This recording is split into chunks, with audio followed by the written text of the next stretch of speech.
Hey guys, welcome to my channel. Today I will be reading from the ProRevenge subreddit. So let's jump into it. This happened last summer when I was working as a caretaker for a lakefront cabin. The cabin association had hired me to do odd jobs around the properties and watch the place in general while everyone was on vacation. It was a pretty sweet gig and I made good money. There were 3 main cabins and 1 smaller cabin that I was staying in. The HOA Karen had a lakefront cabin that she claimed was worth over $1 million. The HOA Karen had reserved the main cabin for the week of July, a few weeks before her reservation. She sends me a message demanding that I paint the interior of the cabin. I told her that we didn't do that kind of work, but she insisted that I do it or else. The day before she was set to arrive, I get a call saying they are on their way. I go to the main cabin, and there are 20 SUVs parked outside. The whole arcades were huge, like the Escalade type thing. I shut the gate behind them and start counting the number of people who get out of the cars. There were 48 total people, including 10 kids under the age of 5. I tell them that I'm sorry, but they can't stay here because the cabin is not ready. The whole Karen starts yelling at me. So I start explaining that she requested that we paint the interior of the cabin a week prior and she says that she never said that. I tell her that I have a message from her saying that she wanted the interior painted before her arrival. She tells me that if I don't let them stay here, she will have me fired. I tell her that she can try, but I won't be needing that job after this week anyway. She proceeds to threaten me, so I grab a clipboard and write up a list of all of the things that need to be done to make the cabin ready.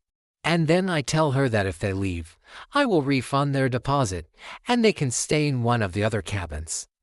They decide to do this anyway. So I show them to the smaller cabin where I was staying. The HOA Karen threatens me the entire time.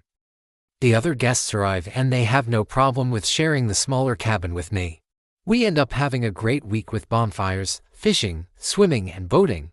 HOA Karen tries calling me multiple times a day, but I ignored her calls. She shows up at the dock one day demanding to know why I haven't started cleaning yet.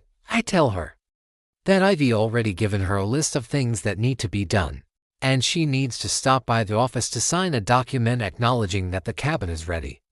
She flips out, throws her phone in the water, and storms off. She comes back later with a new phone and demands that I drive her to the grocery store.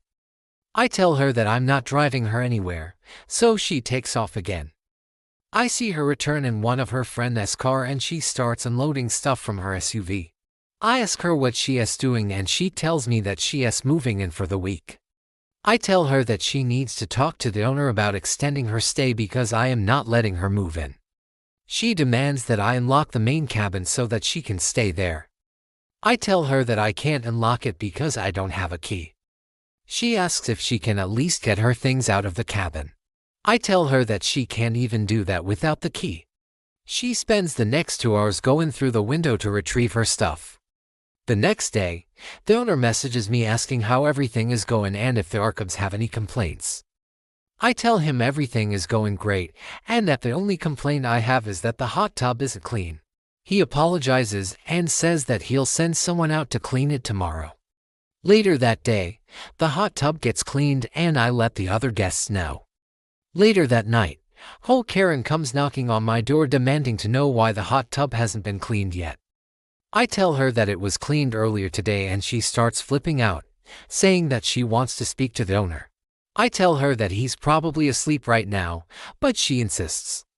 So I hand her my phone. She screams at the owner, who is very apologetic. After she hangs up, she turns to me and says, "You're fired," and throws a wad of cash at me. I tell her that I quit. Before she could even respond, I grabbed the clipboard with the list of things to be done and said, "Maybe if you weren't so busy trying to ruin my life, you would have these things done." I smiled and walked away. Down in the comments, someone asked, what were the damages? Someone also asked about the painting. Op said, I offered to paint it myself to try to make up for the inconvenience, but she was having none of it. She did offer to pay me extra to paint it herself, though. That's all for this video, guys. Please subscribe if you like these stories.